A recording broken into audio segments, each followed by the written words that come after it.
திருச்செந்தூர்ல மணி 9 மணிக்கு பஸ் ஸ்டாண்ட்ல நிக்கிறோம். தூத்துக்குடி பஸ் ஒரு பஸ்ஸுமே நிக்க மாட்டேங்குது. ஒரு நாள் தான் அமைச்சர் நிப்பாட்டின அன்னைக்கு மட்டும் தான் பஸ் நின்றுருக்கு.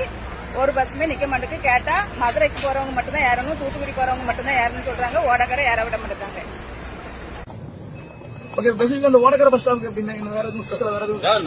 எல்லாத்துக்குமே சொல்லிட்டேன்.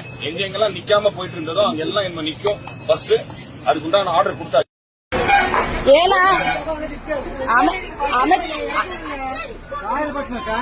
அமைச்சர் சொல்லிருக்காருல பஸ் ஸ்டாப் ஓடக்கரையில எல்லா ஸ்டாப்லயும் நிக்கணும்னு. தெரியாத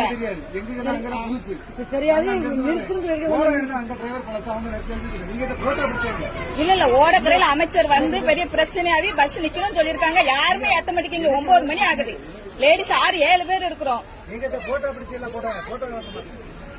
இல்ல நீங்க ஓடக்கரையில இறக்கலன்னா இது அமைச்சருக்கு இந்த வீடியோ வந்து அமைச்சருக்கு போகும். அமைச்சர் நிப்பாட்டினர்ல ஒரு பஸ்ஸும் நிக்க மாட்டேங்கிறேன். சொல்லுங்க பஸ் நிறுத்தினா ஒரு நாள்ல எல்லாம் நிறுத்திடுறேன். ஒரு வாரத்துக்குள்ள நாங்க 9:30 ஆயிட்டு நின்றுட்டு இருக்கோம். எங்களுக்கு பஸ்ஸே இல்ல, நிறுத்த மாட்டேன்னு சொல்றாங்க.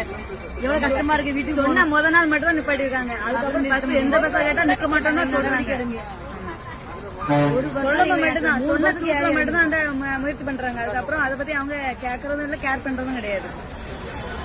அதான் என்ன பண்ணு